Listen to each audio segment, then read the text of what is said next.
Well, welcome to another episode of the speakEZ podcast powered by hireEZ. My name is Dan Harton, and today's conversation is one I've been looking forward to for a while. My guest, Nakeisha Martinez, the head of talent acquisition at Habitat for Humanity. Nakeisha has spent her career building TA teams, and they just don't fill roles. They act as a real strategic partner to the business. And what really stood out to me is getting to know her, how intentional she is about developing her people, even when the traditional career ladder isn't always there to climb. So today we're diving in 5 to 6 questions and really understand how she does what she does and have so much success at Habitat for Humanity. So without further ado, welcome to the podcast. Thank you so much, Dan. Thank you for having me. I'm looking forward to this conversation. So you've been at Habitat for Humanity for a while now. First and foremost, what drew you to the TA mission, and what drives you of working there, and what's kind of the bigger impact and the mission and the vision of Habitat for Humanity? Absolutely. So I feel like everyone should know Habitat for Humanity International. But if you don't, our mission is really to have affordable housing. Everyone deserves a decent place to live. And with our talent acquisition team, we help bring in the talent that makes this mission possible. And so, no, we're not in the fields, we're not on the ground, we're not building brick by brick every day, but we are bringing in the talent to make this mission a reality. So, I'm excited when we get new roles and requisitions, and we get to bring people into Habitat for Humanity International to further the mission and to further our policy on this initiative. You said brick by brick, and you're building houses collectively as a group there, but ultimately you're building brick by brick your TA function and organization. How has that role evolved since you started at Habitat Humanity? And by brick, how have you assembled your team, and walk me through kind of that evolution? It's been a great journey. Next month, I will celebrate my 2-year anniversary at Habitat for Humanity International. And so when I first arrived, it was really just about getting to know the people. I wanted to get to know my team. I wanted to get to know them as an individual. And then from there, after learning the team, learning how they conduct a recruitment business, I made a few shifts and adjustments. So, for instance, I transitioned the team to a pod structure where they were responsible for certain departments, more client focused, more region based. And afterwards, also made a couple of tweaks to the recruitment process where they're sending hiring leaders recruitment weekly updates. And I'm really excited to dive into like this third tweak of recruitment marketing and email campaigning and furthering our model of how we work. Right now, our team, it's really divided up into a few pods, but now we're going to be shifting into recruitment delivery, recruitment marketing, and hiring pathways because it's important that we start building the pathways for us to bring talent into the organization internally and externally, but also diving into the future of recruitment, which is like we need to be in your inbox, we need to be top of mind, and we want to build a relationship with you. So we're really excited to dive into the tools that hireEZ has provided us and really get that process and initiative started. Before kind of even hireEZ came out of the map, and what was the major shift internally with leadership of, hey, we need to switch things up and be more of a talent advisor model versus kind of just fill a rec, see a rec, and that motion. What changed for you guys internally? Habitat for Humanity itself is a big relationship building organization. And I wanted our talent acquisition department to reflect relationship building at the forefront. I just don't want to fill a rack. I want to build a relationship with the candidates. And I also want them to be a part of our talent pipeline, our talent community. And so it was really this I'm on a journey to really modernize our talent acquisition function. Believe it or not, some of the things that we do are a little bit older in style. So I would say that, some things, yeah, we, take pen to paper, right? Some things are still on spreadsheets. We are not this high tech revolutionary company. And that's because we really do put our focus on donor dollars and our mission. And so, yeah, you have to get a little scrappy. You have to do things, a little bit antiquated, but right now I think we have a few resources that we can bring our team into the modernized evolution. And so what that looks like is just building a team that can build a relationship with people and call them when they need to, or where they have an opening or a vacancy, and just really foster that relationship. So it's moving from filling requisitions to really relationship building. Love it. I think we're going back to that older model of, looking at somebody, finding their contact information and giving them a personalized call. Within your team, you have a tenure team, gone through the recruiting cycles up and down.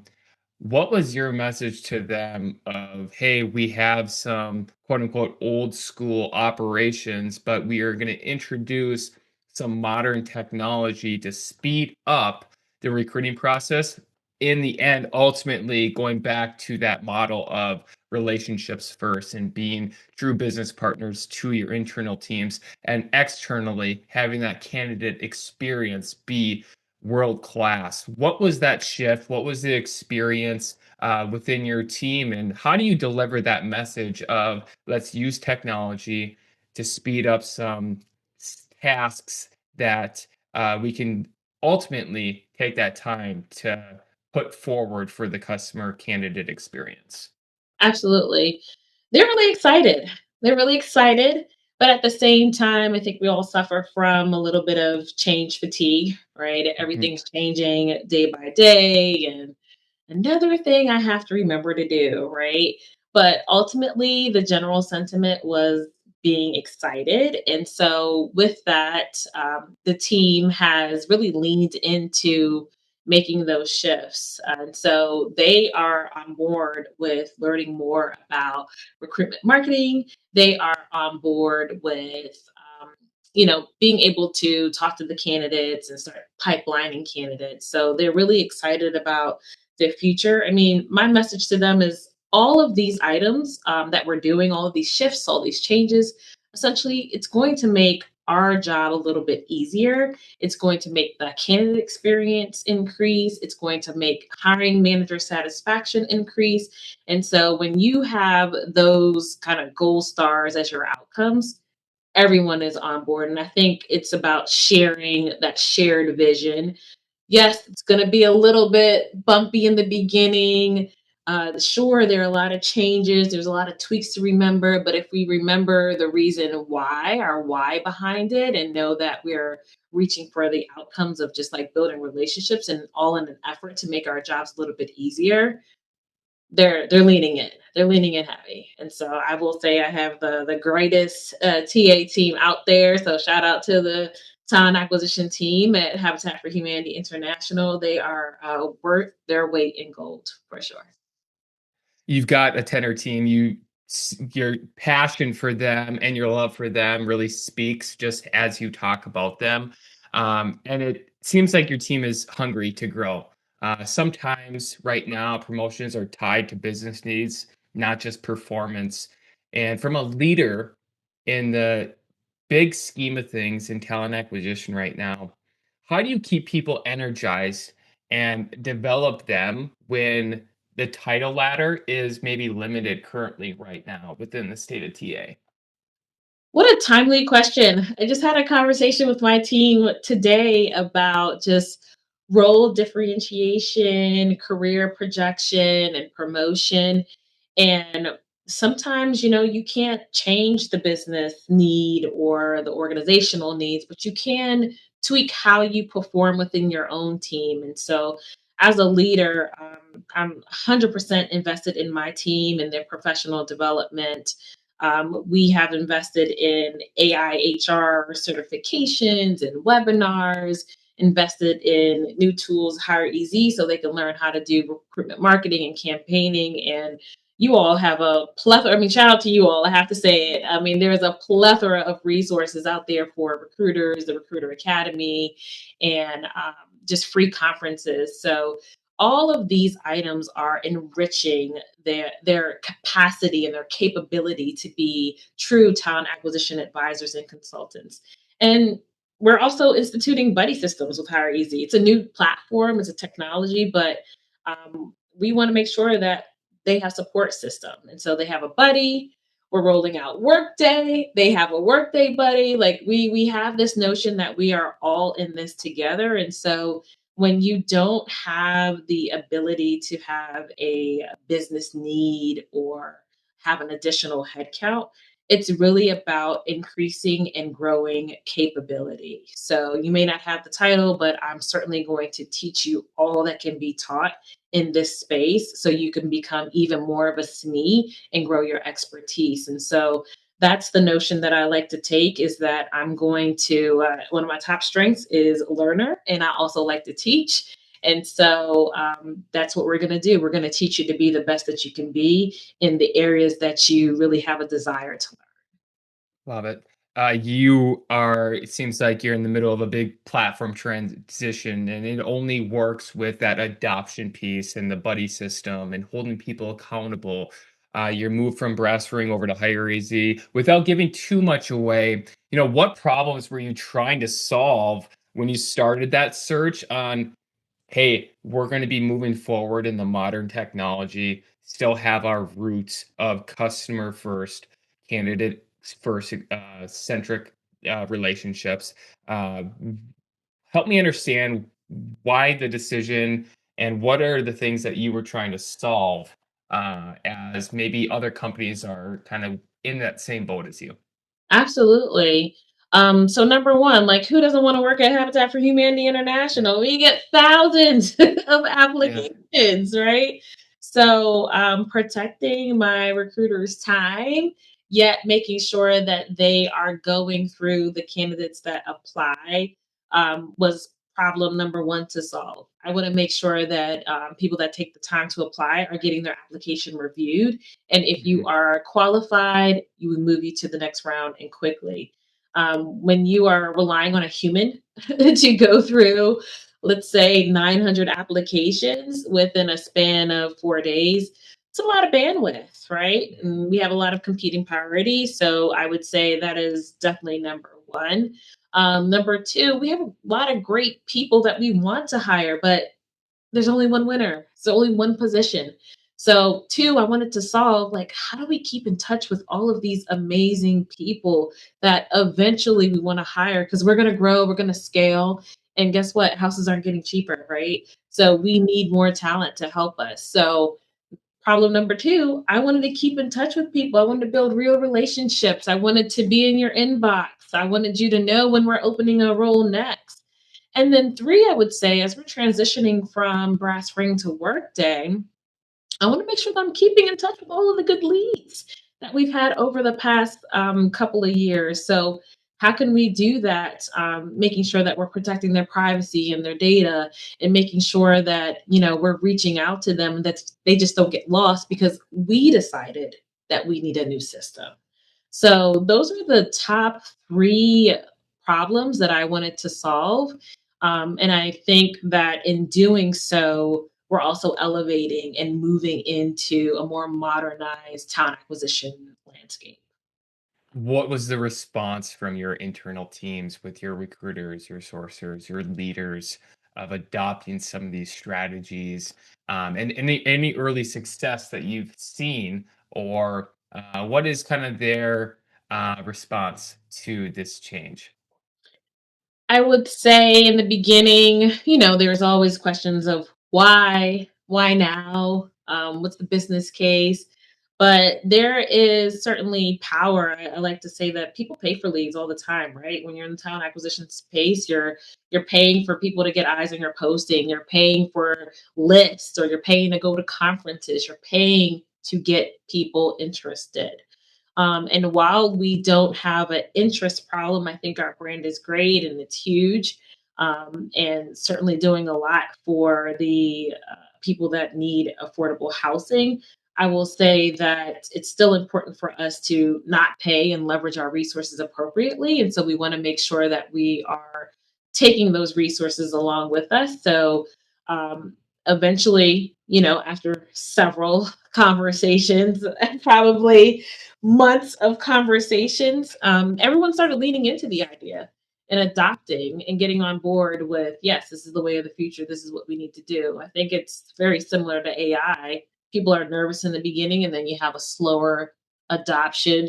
You realize the efficiency and you realize the capability of the system once you yourself have educated yourself to actually do the best you can in that system. And so that's the path that we're on. Throughout the course of your career, you're a well-established, strong female leader within the space, and you just went to a talent acquisition retreat. And I assume some of these things that you are implementing into your team, you have learned from somebody else, and just you, like you said, you're a learner and a teacher. Walk me through kind of the vision of Habitat for Humanity empowering you to continuing to level up, and what are the biggest takeaways that you've seen in the last couple of months of other leaders talking about?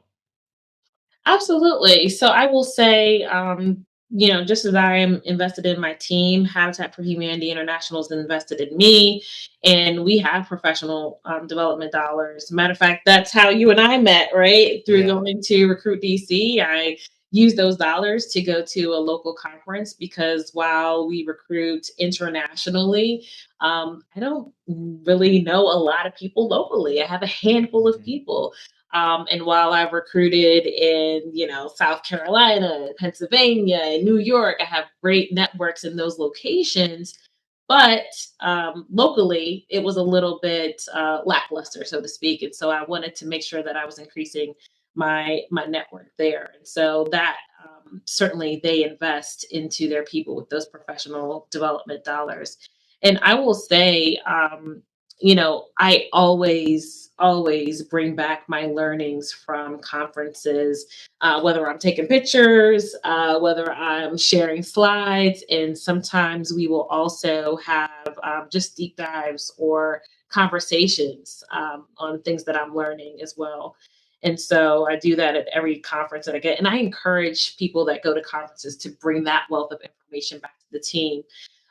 During the talent acquisition retreat, which is the first one we've had in quite some time, over 10 years, we were able to just learn about recruitment marketing and open stats and click-through rates and, what does good look like?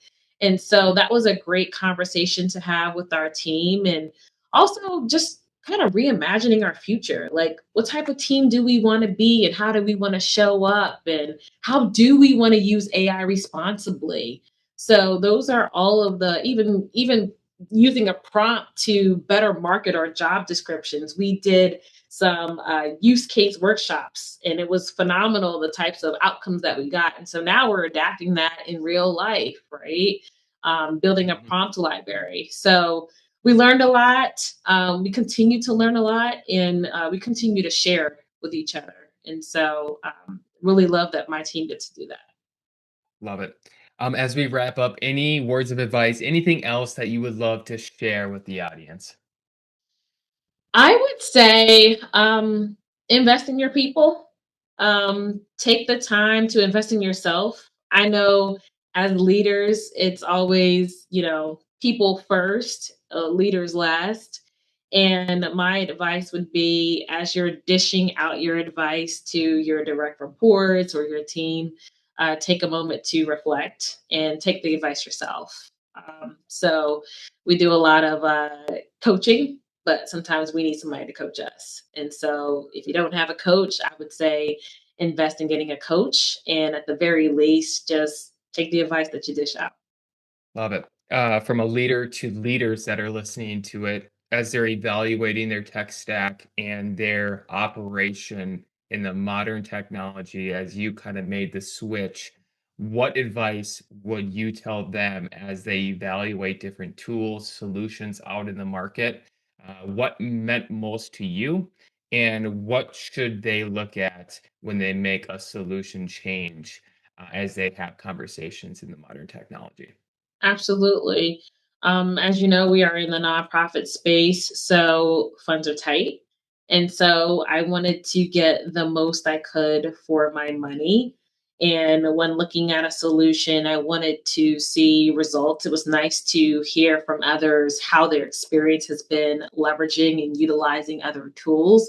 So go beyond the sales consultant, learn from others what they like, what they dislike, what they wish they knew, and continue to have conversations with not only people in your workspace, but also people in your network. So that would be my advice as people are looking at their tech stack. And then, secondly, I would say, technology can't do it all. Like, people are behind the technology. And so, as you are evaluating the technology, take a look at your team. Is there a way that we can do different things on the team? My mantra for the last couple of months has been, if we're doing everything, we're doing nothing. And so, how can we streamline? How can we make sure that people are kind of dedicated to their part of the work, their pillar? And so that would be my advice. Look at your people, look at your tech, and let's find the alignment and not waste money. Love So it. Well, I appreciate your time. Thank you so much. If there's people out there that are looking for a speaker at a conference, this Nakeisha Martinez is the person that you want on stage. She has so much knowledge and she is so fun to talk to. So, for the Habitat for Humanity team, thank you so much for all you guys do. And most importantly, thank you for your leadership. thank you so much, Dan. This was great. Thanks for having me. Until next time. The future of talent acquisition isn't coming. It's already here. See for yourself at hireEZ.com.